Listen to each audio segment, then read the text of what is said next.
Hello and welcome to the Cristo Rey Network Virtual College Fair. We're really excited that you are joining us for our panel, Ask an Admissions Rep Anything. I have a few housekeeping slides before we get started. You can use the Q&A button on your screen to type your questions to our presenters at any time. And as you can tell from the title of this session, we're really hoping that you'll be adding some great questions in that Q&A because you can ask anything today. Just know that your camera and your microphone are off and the panelists cannot see or hear you. That's why the Q&A button is the best way for you to ask questions and interact with our panelists today. We hope that you've been enjoying all of the different sessions and programs for the Cristo Rey Network. Please know that this session, like all others, are being recorded and they'll be available very soon at the same website where you registered, and that is strivescan.com/Cristo-Rey. Well, I'm really excited to kick us off today, and I'm handing it over to our moderator for this panel, Stephanie Arias. Will be leading all of you. Enjoy. Thank you, Jennifer, and welcome students and parents. I think we probably have juniors, seniors, and parents and guardians in this room. And I am so glad to have all of you. Hopefully you've attended some college sessions throughout today, some college sessions on Wednesday night as well. And gosh, we're just so pleased to have you. I am Stephanie Arias, the Director of College Initiatives for the Cristo Rey Network. Our national office is based in Chicago, where I find myself, but I'll only be moderating today. I'm going to really hope that your questions that are going to come through the chat are the ones that are like burning most, right? They're the ones that you really want answered.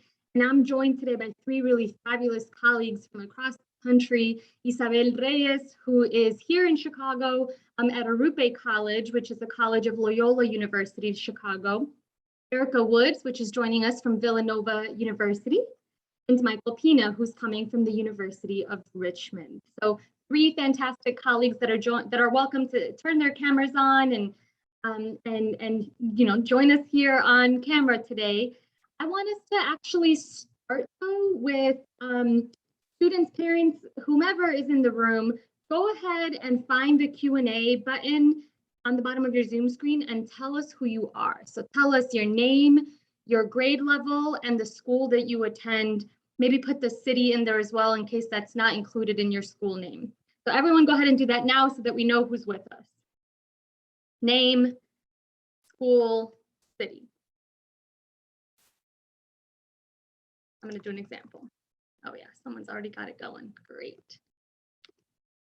All right, Nathaniel Morris, senior at Cristo Rey Fort Worth. Obviously, Fort Worth is the city over in Texas. Welcome, Nathaniel. Glad you're here with us today. Rafael Medina, 11th grader at Don Bosco Cristo Rey. For our college reps, Don Bosco is our school in Tacoma Park, right outside of Washington, D.C. Thania, I hope I'm saying your name right. Thania, maybe Thania. Thania, Don Bosco, Cristo Rey, Tacoma Park, 11th grade. Lena, Cristo Rey, New York, a junior. All right, we've got three juniors and a senior here. Jennifer Andrade, a junior, also in Tacoma Park.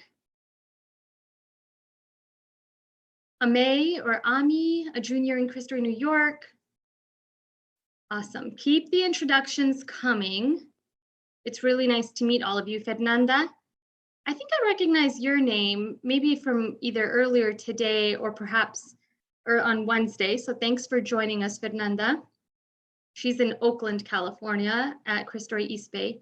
Jessica, gosh, yes, keep it coming. It's so good to have all of you on this call. And I'm glad to hear that there are both juniors and seniors. So that's interesting. We're going to tailor our conversation today to make sure that both grade levels are being addressed. And so welcome, Luis. Welcome all who are entering in. Esmeralda from Dallas.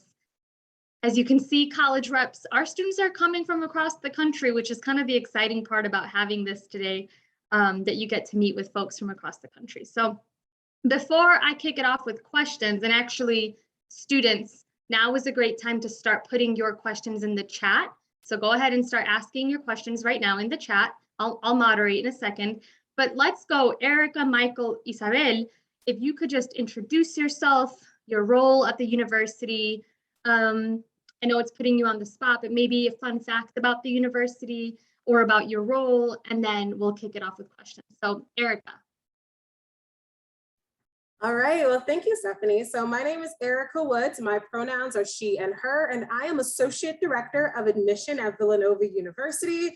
A part of my job is I oversee all of our university partnerships, including the one that we have with Cristo Rey, which is a really important one to us, if you can imagine.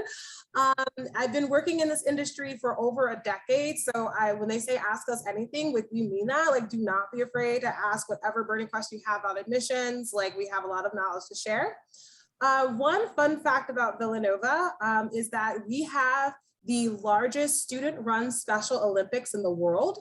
So if you are someone who loves to give back to, you want to like do community service, we are all about service here at Villanova, and our Special Olympics is totally student-run, and it is something that we are very well known for, other than sports, obviously. Thanks, Erica. Okay, so we'll follow up with Erica on Special Olympics, but also sports, because I think that might be something people are interested in. Michael, tell us about you. Well, great. My name is Michael Pina. I'm Director of Admission at University of Richmond. Like Erica, I'm also responsible with a team that oversees partnerships, and I'm happy to be here. Mentioning sports, Erica, I have to just let everybody know that Villanova and Richmond are playing each other in football as we speak right now. Villanova's up, but it's okay. And so one fun fact about the University of Richmond being located in a river city, it is a place where you can be involved with civic engagement, foods from around the world, and class 3-4 whitewater rapids, all in a capital city. Wow, that is so neat, Michael. Cool, did not know that. All right, Isabel, tell us about you. Hi, good afternoon, everyone. My name is Isabel Reyes, and I work for Arupe College of Loyola University, Chicago. My role is as an Associate Director of Admission. I'm a first-generation college student, so feel free to ask any questions. As a first-generation college student myself, I think sometimes I didn't even know what to ask, or I felt embarrassed to ask questions. So please, let's get rid of that idea here, right? We're here to ask questions. An important fact or an interesting fact about Arupe College is that we're sort of one of a kind, an institution. We're a part of Loyola University Chicago, which is a Jesuit four-year university in Chicago. And we are sort of like inside of that university. So we're one of the only Jesuit institutions that offers a 2-year associate's degree in the country right now, in the world, I think, right now, so far. So.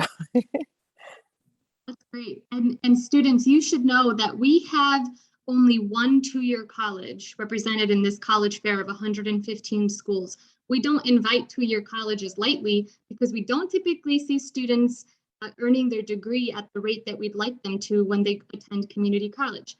Arupe is different. And so I just want to acknowledge that Arupe was very strategically invited here today because of the really stellar education that it's been providing for our students in Chicago. And I know they're open to students from beyond Illinois as well.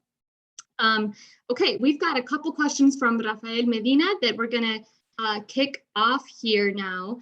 Rafael asks first, how is college different than trade school? So if representatives, know a little bit about trade school, feel free to offer some of that insight, or perhaps even just more broadly, tell us a little bit about what the experience is like at your college.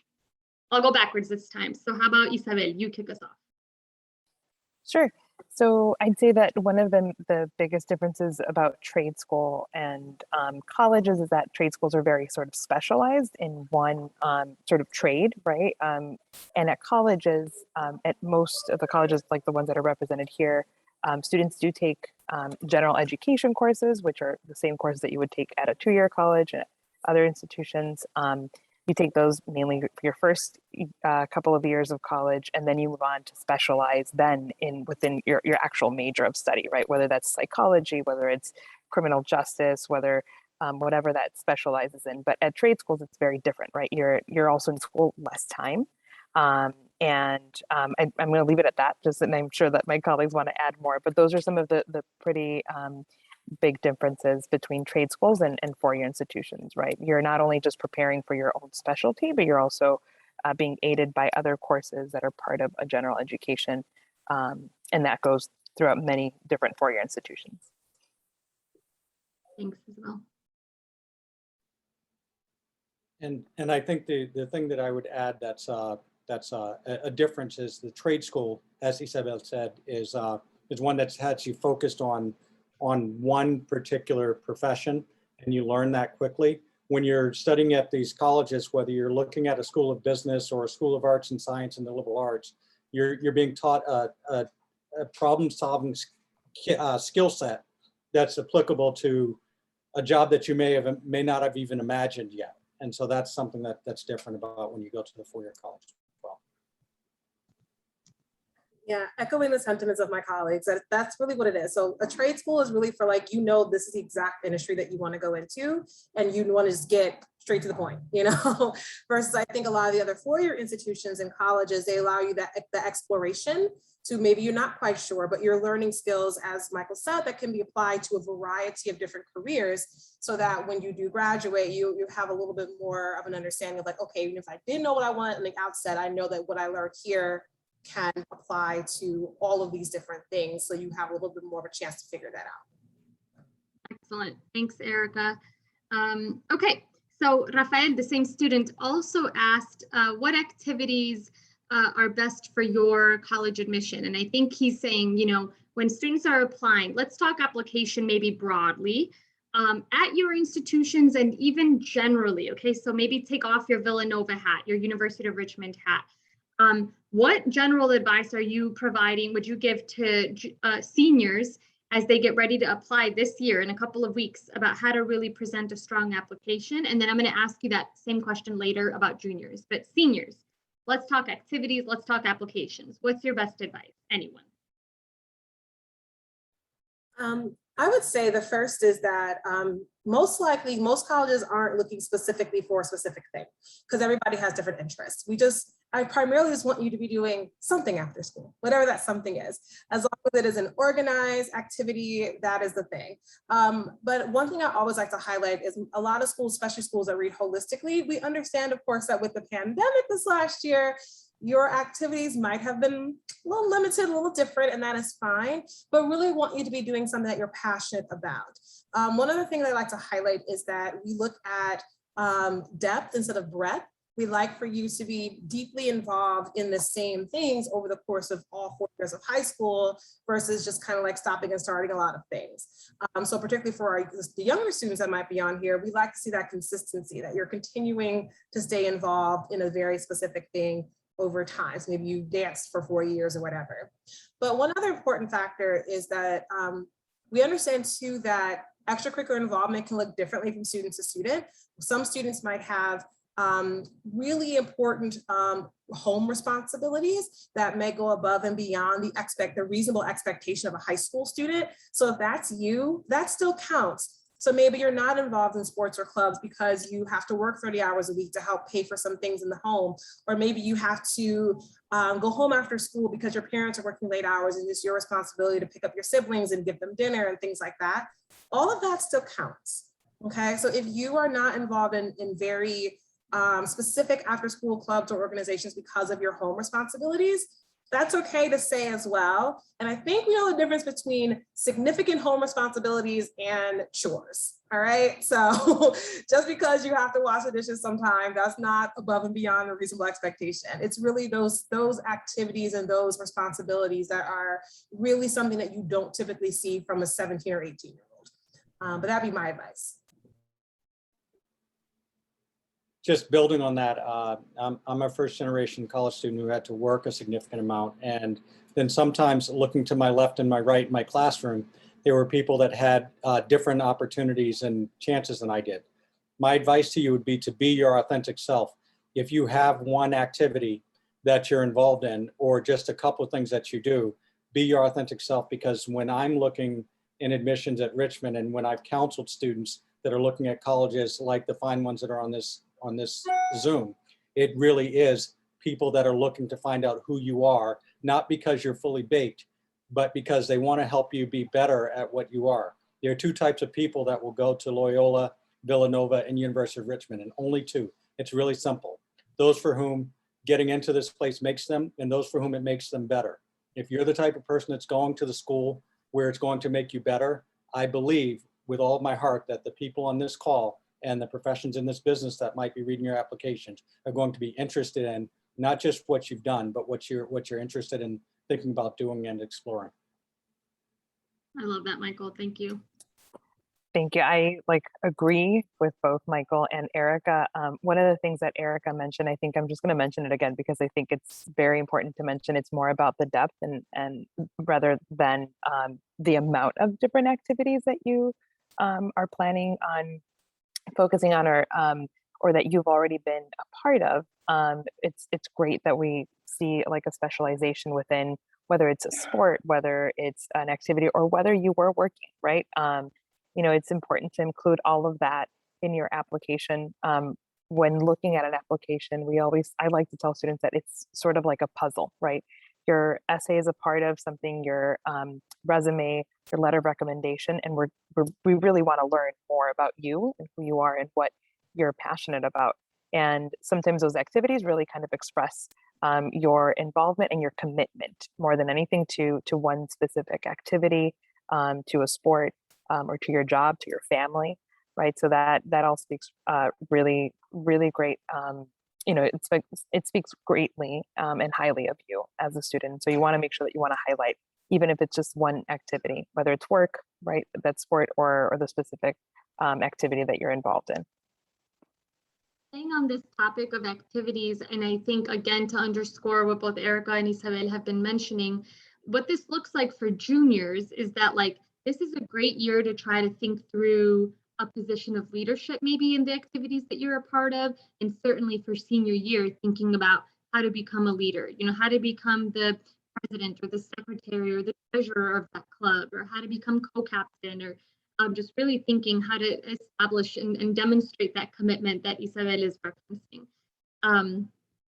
Folks, can you talk a little bit about how students can indicate their experience through the pandemic? I mean, if in the last 18 months, activities and jobs and extracurriculars have been reduced quite a bit, like what's the best way for students to represent that reduction and that like effect of the pandemic on their activity tracker and on their activities in general? Like what do you like to see, and what's been kind of cliche? I can start again. I think, well, one, just remember that we're human. I think sometimes students don't kind of forget that the people reading your application are human. And I said to say, we've gone through this pandemic with you, okay? So you're not the only student that has seen a reduction in their activities or their involvement, because I mean, we all saw it. So I just want to kind of put that out there so that you know that that is a very common thing. And there's a variety of ways that students will sort of, you know, choose to say that. There are some times where I'll read a file and I'll give them the benefit of the doubt, especially last year where like they've done the same thing for 3 years and all of a sudden their senior year wasn't there. I'm like, you probably couldn't do it, you know, just because we understand those things happen. We are on the common application, as many of my colleagues, I think are. Yeah, so on the common application, there is a section that is specifically for what they call community disruption. And that is where you can indicate sort of anything you want to talk about when it comes to the pandemic and how you're personally impacted, how maybe something got canceled. We have also seen students indicated just on their activity section, they'll say, who intended to do this internship was eligible for it, but then was unable to because of the pandemic. That's totally fine as well. But the best thing, of course, is to give us more information, not less. So always err on the side of giving us more information than giving us less information, because while we are many things, mind reading is not something that I was gifted with. So just keeping that in mind. There are a couple. Can I go, Stephanie? Yeah. Mm-hmm. There are a couple of things that I would add to that, and that is once you've indicated that maybe there's a loss, don't think twice about it. It's not going to be a deficit for us because we do understand that everybody's in the same tide.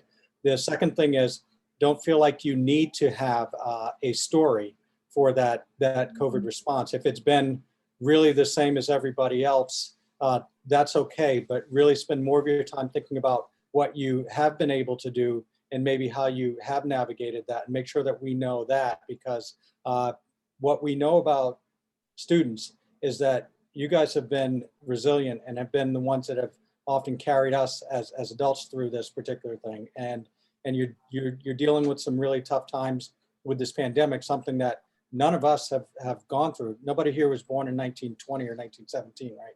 So my kids like to say I was born in 1900. So you guys are the ones, and we want to hear your stories, but don't feel like it has to be something more than what it is. Thank you, Michael. One thought that just occurred to is like, when I think about Erica saying, you know, y'all are not mind readers, and Michael is talking about, you know, feel free to state the story that's unique and don't repeat the story that maybe like isn't, because it might not be, you don't need to, right? One of the things that comes to mind is like, you students have been working in your corporate work study internships for these years. And one, to Erica's point about not being a mind reader, a reminder that initials and abbreviations that no one else understands don't work. So no one knows what CWSP is. You're going to have to spell it out, corporate work study program. But two, to Michael's point, I want to remind all students that your internships are really unique. Even though everyone in your school is doing one all 4 years, in other schools, they're not.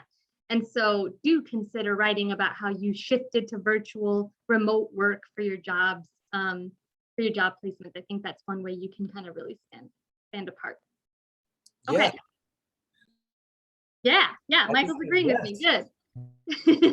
All right, so Christopher Gavreda has a question about test scores. How much of an impact do test scores play in admission? He's asking specifically SAT, but broadly, test scores. Let's go real quick around the virtual room. I'm gonna ask just everyone to confirm whether you're test optional, and then we can answer the question. So Erica, is Villanova test optional?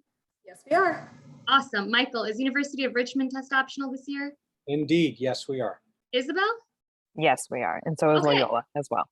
So is Loyola. All right, perfect. So everyone in the room, all three colleges being represented, plus Loyola as a whole, are test optional. So how much of an impact does the SAT play in admission, folks?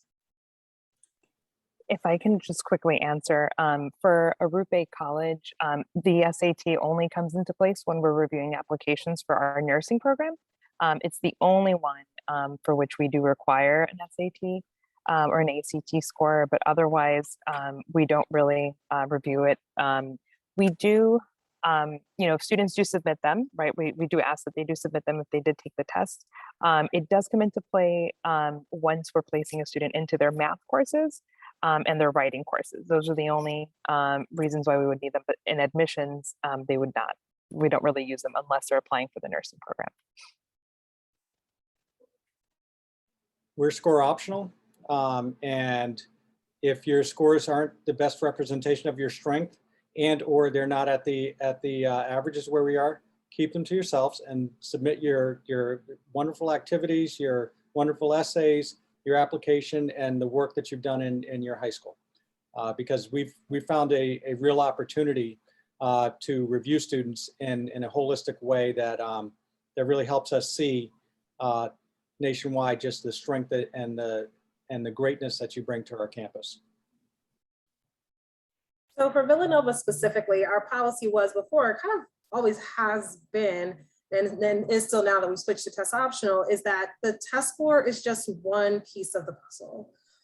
You are not your numbers. You never have been, hence why we have a holistic review. We also don't have a minimum for the testing because we understand that testing looks differently from student to student. We understand the inherent biases that are inside of a lot of the standardized testing. So we've always looked at, we never just look at a GPA and a test score and throw your application out the window, because if that were the case, it wouldn't take us this long to get your decision back to you. But for us, I want to also touch on the choice of whether or not to submit. For Villanova, we don't care if you choose to submit or not. You're not at any disadvantage if you choose to not submit your score. I know some students are worried about that. None of our programs require it. So it's really, truly your choice as to whether you feel that if that test score is something that you feel proud of and you feel will be an asset to your application, then feel free to send it along. If you kind of feel like, I wasn't really, feeling it that day, or maybe you just weren't able to take it, we will never ask you why you're not sending it, because we genuinely don't care. About 44% of our current first year students did not submit a test score. So that's almost half of them. So we really genuinely do not care either way. Excellent. So glad to hear. What I am hearing really consistently is that this isn't a significant part of the application, or it's not, the only part of the application that folks are looking at. In fact, like Michael said, if you don't like your scores, you just don't have to submit them. Elevate other pieces more. And so excited about that. Let's stay in the application conversation. Amay or Ami or Amy, I'm sorry, I'm not sure if I'm saying your name right, names matter. But she's asking, do you have any advice for writing the essay for college? So talk about personal statements for a second. What are you seeing in personal statements that you really like? And what are you seeing in essays that you really do not like? Wow, you frame that question like and do not, and that's a bit harder. So I'm going to go broadly first and talk about just really being your authentic self. And one thing that I would caution students with is when you look at the Common App essays or the essay questions that are asked of the college or university, answer the question. Sounds simple, but it's something that's often forgotten. You want to put together your best writing that you can, and you want to write about something that you know about. Something that you all know about is yourselves. You don't have to tell your whole story, but try to tell something about you, or a story that's happened in your life that would illustrate a characteristic that you think is important for us to know, that we won't find elsewhere in your application, or that you really want to emphasize. And remember that 650 words might be the limit, but you can also say it in fewer words as well, and that's okay too. Answer the question. I love it. I could literally talk about this forever. I actually have talked about this, I can talk about this for literally the whole hour, but I will cut it down. I always say that the essays are really where we get to know a student outside of what they've accomplished. Because for example, for Villanova, we don't do any interviews. And so I don't know you. I don't even see you guys right now. So like all I have to go off of are these few little pieces of paper. So the essay is really the only place where you have a voice. Because if you really think about it, you don't have much of a voice in your applications. Like your grades are done, your rec letters are written by somebody else, test scores happen one sad Saturday morning. So really the essays are the only place that you have to speak to the admissions counselors directly in real time. So it's the place where you can tell us something about yourself that we cannot get anywhere else. So really, as Michael mentioned, keep the focus always on yourself. Everything must go back to who you are. It doesn't have to be your whole life story. I think if we're talking about things I don't like to see, I'll see sometimes students will say, on a blistery winter day in January, I emerged out of the hospital with my mother. Like, no, we don't need all that, okay? Think of a very, it might take some drafts. You might have to rewrite and then rewrite and then rewrite, and that's okay. But really the ones that stand out are the essays where the students can really tell us about who they are. Another thing I will also highlight, particularly when it comes to the common application essay questions versus the supplemental essay questions, here's a little tip. If the school or university that you're applying to is asking for supplemental essay questions, chances are the essay topic that they're asking you are values that are very important to the university. So if as you're reading those questions, like for us, we value things like demonstrated kindness, celebration of difference, having a heart and mind to serve. And if you look at our essay questions, they kind of ask those specific things. So that's what we're looking for. We want to see, do you reflect the qualities of the institution that you're applying to? So, and those are the things that can really take a great student and make them a great Villanova student, is if we see those qualities reflected within the essays. So take a moment to really look at the individual college you're applying to and see what they're looking for. What are the types of characteristics of the students that go there? Because that's what they're trying to pull out of you through those essays. So treat the essay less like an English paper and more like a written interview, because that's exactly what it is. It's there to help for us to get to know who you are and if you have the qualities of the students that are on our campus currently. I love that. I've never really heard it that way, Erica. Like, think of the essay as less of a resume and more as a written interview. I think that was really cool. And it's a reminder, right, to not regurgitate what's on your applications already, all the activities you've listed out. They don't need to see it again in the essay. It's time to pick something different to talk about. So, okay, let's switch gears now to life on campus, the college experience for a second. Esmeralda has 2 questions. Oh, Michael, go ahead. You were going to say something. I wanted to give a shortcut for Erica's thing. For every college and university, they have a mission statement. And so if you Ooh, don't have yes. time to read the whole website, that's a shortcut to get a sense of whether or not those values resonate with you.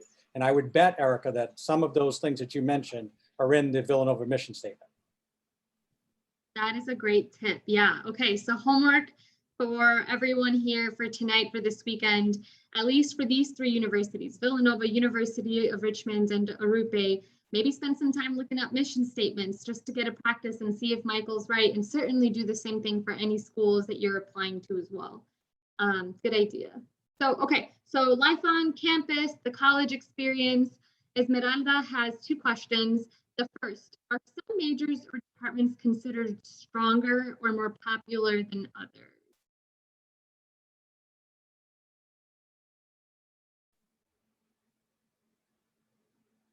And I would maybe modify that question a little bit too, to say, like, from the applicant perspective, what's your tip here to navigate? Like, what's the difference between applying to the College of Nursing versus undeclared, for example? I can start if that's helpful. I'm trying to figure out a way to generalize it so it's not just Villanova specific. That's partially what the pause was about.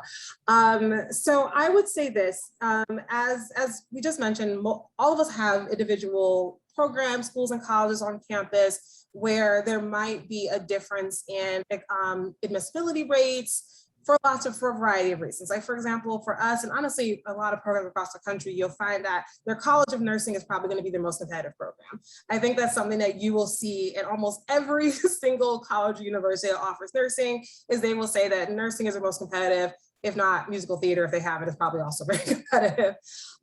So the part of the reason why is because for nursing particularly is largely just because of space. Usually the nursing programs are very small because they have to be, there's required clinicals, all sorts of requirements. They have to keep the program small. So those are the sorts of things you want to keep in mind as you're applying, is if you're applying to a college or university, is there a general admission to the school? Or do students have to apply to particular programs and majors on those campuses? Is there admissibility rates? As Isabel just said, for the College of Nursing, they do actually require to have testing for that. So there are different programs that do have different requirements. I know, like, for example, for us, we applied to engineering, you're required to have physics, which we don't require physics for any other program. So you want to keep that in mind as you're applying to a variety of different programs, is that there might be some slight differences in their admissibility rates, given the competitiveness of that applicant pool, as well as just simple things like space.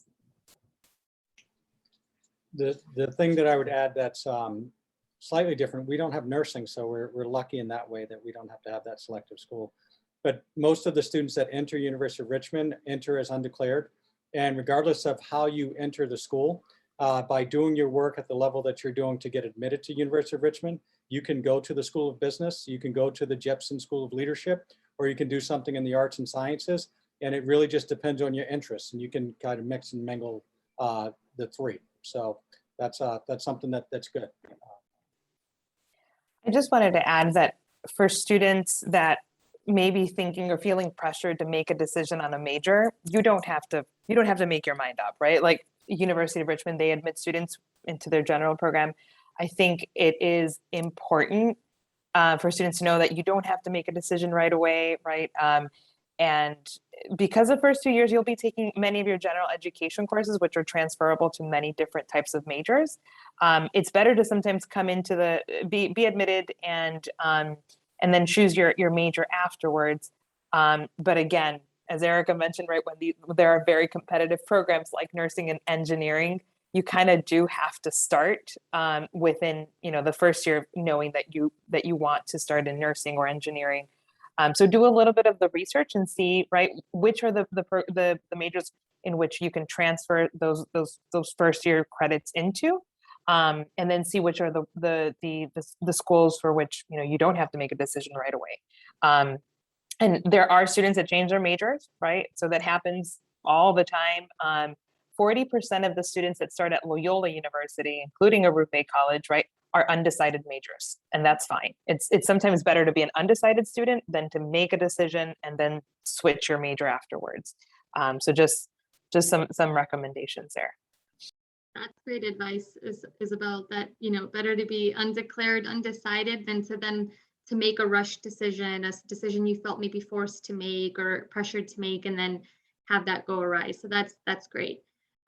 This is a really interesting question. Esmeralda, no one's asked this question, at least not Wednesday night in the open forum.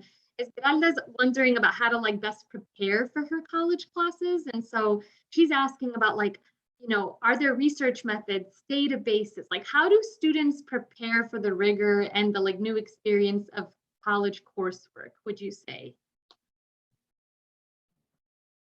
I would say it's a lot less about, I think some students are just wondering like, oh my gosh, how am I going to be able to keep up? Like everything's going to be so difficult. It's really just about work ethic and organization and time management more than it is about actually retaining the knowledge. I think that was something that I had to learn when I was in college because I did college all wrong. So everything, so let me tell you, a lot of things that I tell you about applying to college and getting through college, I did the complete opposite. It's by the grace of God I even finished. So I learned a lot through that whole experience. And part of it really is, it's like, we all know that you're brilliant. You're at Cristo Rey, you're in this kind of an environment where you're around a lot of really intelligent people. You are intelligent, but it's not about how intelligent you are, but really about your work ethic and about what they call executive functioning skills. So that's going to be things like how organized are you? Do you have a planner where you write down important dates? Because for example, when you go into a college classroom, you're going to get a syllabus that has all the dates listed on it for every assignment, and you'll never hear them remind you about it again because they told you at the very beginning of the semester when tests were going to be, when assignments are going to be due. So they're not going to remind you. Also, like, do you ask for help? That was a big thing that I had to learn when I was in college, was it's okay to ask for help. I'm like, I'm the smart kid, I can figure this out, I don't need it. But no, the smart kids ask for help. So practicing doing that now, asking for help is very important. And lastly, the big thing I would say, of course, is time management. What are you doing with your time? You know, and time management, of course, will include things like taking naps, making sure you're doing some self-care, but are you self-caring too much? Is there time for homework? You know, those sorts of things. So those are the things I think you should start practicing now. Start practicing keeping yourself organized, asking for help when you need it, and managing your time really well, because those are the skills that will serve you when you actually do cross that threshold into college. I would add, I think those are like all excellent, you know, excellent recommendations that I would also, you know, give a student. In order to use those resources, I think all of our universities and colleges offer orientation. And I always tell students, you know, orientation is going to be the place where you meet a lot of the folks that are going to be the resources for you in college. And as Erica said, do not be afraid to ask for help. And the smart kids will ask for that help. It's very true, right? Those are the students that we know that are using their resources. So, you know, anywhere from, you know, the social workers to academic advisors to any tutoring services, right? Take a look and see, and you can probably even do the research now, right? Because a lot of this information is already on the websites for any of our institutions. I think one of the things that I've noticed that's different from Cristo Rey students overall is that you're already working on your executive functioning skills because you have the corporate work study program. Like that is where you learn a lot of that, right? And so, but definitely, you know, time management too is another thing that is, you're going to have a lot more time outside of the classroom. So that's all kind of up to you in terms of how you utilize that time. So that's all I'm going to say for now. And the last piece that I would add is that by virtue of the classes that you're taking at your high schools and the work that you're doing there, that's preparing you to do the college work. And when you're doing really well in high school, you want to ask yourself the why you're studying something, because even when you get that top grade or the grade that you feel really proud of, there may be something else that you want to learn. And if you're passionate about learning, that's going to be something that will show through in your application to colleges, and it will show through in where you're working and all the other things that you do, how you take care of your friends, how you take care of your family. That's just a really good life thing to think about your why and let that be a motivating force behind getting the good grades and learning the different techniques. Such great recommendations. Oh, so good to have, like, we have diversity of colleges represented on this panel, students, diversity of thought. And, you know, we probably only have time for one last question, but I want to talk a little bit about racial and ethnic diversity and equity, and not just in your campuses, but generally. You know, Erica, Michael, Isabel, I don't know how you identify, but I think you maybe identify as people of color. 98% of our students identify as Black or Latinx, and they're going to head off to HBCUs, predominantly white institutions, Hispanic serving institutions, ethnically diverse institutions. They're gonna go everywhere, right? What advice do you give to kind of remain authentic in their racial ethnic background and to have an experience that is positive, whatever that means? You know, whether that's based in your campus or not. Tell us a little bit about your final advice for our students that are largely students of color. I'm going to jump in on this one. Great. I'm going to jump in because when I think about this, I go not from the position of being somebody that's inviting people to the University of Richmond with 29% students of color, 11% international, those types of things, but from where I worked as a college counselor for a long time and had students go around the country to different places. When you're thinking about your college, you want to look at what are the resources available to persist there, to support. Do you find people like you? Ask if you can meet, not somebody like you, but if you can meet somebody that's interested in the issues that you're interested in, and talk to them and get an authentic conversation. Ask the question. I remember when my daughter was going to looking at colleges, she walked on a campus and she had an individual tour, and it was at a PWI, predominantly white institution, and she said, "Where are the Black people?" And I was behind and I overheard that question, but it was so authentic, and she got an answer that really gave her a reflection of kind of what it was like to be on campus there. And I think be true to yourself, know that you belong, and look for a place that's going to encourage that sense of belonging, and that's where you're going to find the success. Know that you belong. Love that, Michael. Thank you. Yeah, to echo all those wonderful sentiments, I would say a few things. Not Villanova specific, when I did work with high school students, I would always say, you know, unfortunately, the world we live in, racism is out there, it exists. But it's important to find an institution that is going to celebrate and honor you. And if there is some issue of, you know, discrimination, how does the university handle it? What is their policies against it? Will you be believed? What do they have kind of a no tolerance for it? That's really what's more important. You know, unfortunately, you're never going to find a bubble where these things just never happen, but it really is about the university's stance on it. And I know for us at Villanova, one thing that I always like to say is predominantly white institution. Yes, we are, but we really prefer to say historically white, because just because we've been white this whole time doesn't mean we have to continue to be. And it's something that we feel very, very strongly about. And it's something that we have really implemented DE&I people into literally every aspect of our curriculum, of our hiring practices, of even the small things that we do just in our day-to-day activities on campus, because that goes with our Augustinian values of inclusivity. So I would say, as a student and as someone who's a Black student who did go to a PWI, I will say that just be, you know, you can still be you and go to a school that maybe you don't have a lot of people that look like you. There are communities there, there's affinity groups there. So it's important, for at least how I see it, is you want to have your own sort of affinity and identity affirming groups, but then you also want to be a part of the larger campus community as well. Both things are important. So it's important not only to have those targeted supports, but also, are you supported in the larger environment as well? Because you kind of have two communities if you think about it. You're going to have your own community within your own identity, and you're also going to be a part of the larger campus community as well. That's what's important, is that you do have both. So seek both of those things out, not just, you know, of course, always ask the "where's the Black kids" question, but also ask, how are the Black kids going to be celebrated and welcomed in non-Black spaces? Thank you, Erica, for that. I would, so it's interesting, a Root Bay College is part of Loyola University Chicago.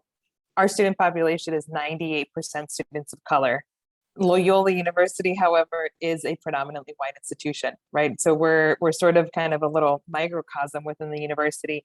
And a lot of our students do experience moving from Arupe College into Loyola University Chicago, and they have experienced, right, the difference, right? When they're sort of in the smaller college and moving into Loyola. One of the things that we've always recommended to our transfer students going into Loyola or into other predominantly white institutions is to look for your people, right?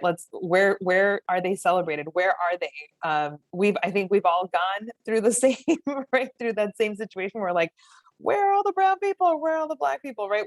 Where are they? And so look into those, organizations, the student organizations, any of the multicultural affairs departments, right? Where you can find, because when you find yourself on campus and if you feel alone, right, these are the places where you're going to feel, this is where I feel comfortable. This is where I can find resources. This is where I can find a place to feel where it feels like home, away from home. And so as a student that went to a predominantly white institution myself, I also graduated from Loyola University, right? And this is where I kind of anchored myself. And I said, this is where I'm going to find my place. And I know I'm going to feel comfortable, but also a university is a place where you need to interact with other people, right? It's a reflection of what the world will look like eventually. And you need to ask important questions. Like Erica mentioned, what is the university doing for the students of color on campus? So thank you. I really just want to thank my colleagues too. They had really great answers in terms of this really great question too. Thank you, Isabel, and thank you to all three of you for joining us today. I think some highlights for me, at least, when Erica reminds folks that they are not mind readers. So juniors, seniors, as you get ready to apply for college, be clear in what you're trying to communicate, be transparent, say the thing you want them to know, because they're not mind readers. And once you get to college, Michael says, know that you belong, okay? Know that you belong. Even if not everybody looks like you, do what Isabel said and find your people. Doesn't mean you only stick with your people, but know where they are, right? Know where your little home base might be should that need come up. Know that you belong, that you're wanted. Across our college partners and the schools that are on this panel right now, they want you, students. They want you to apply.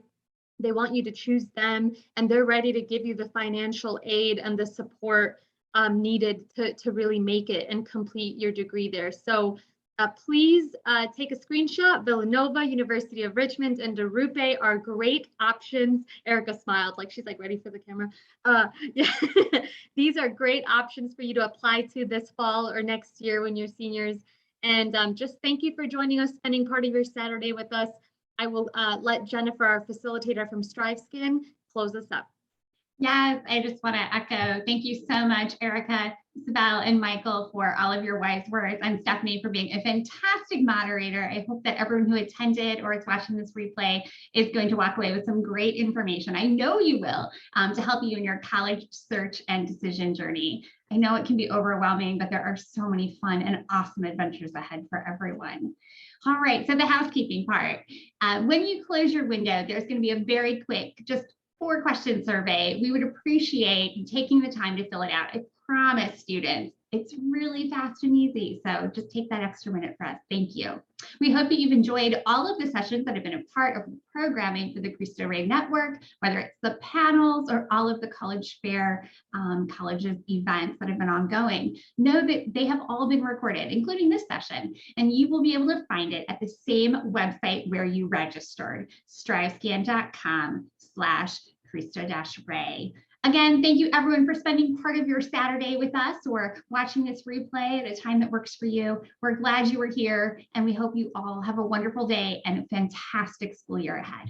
Bye. Thank you all. Bye-bye.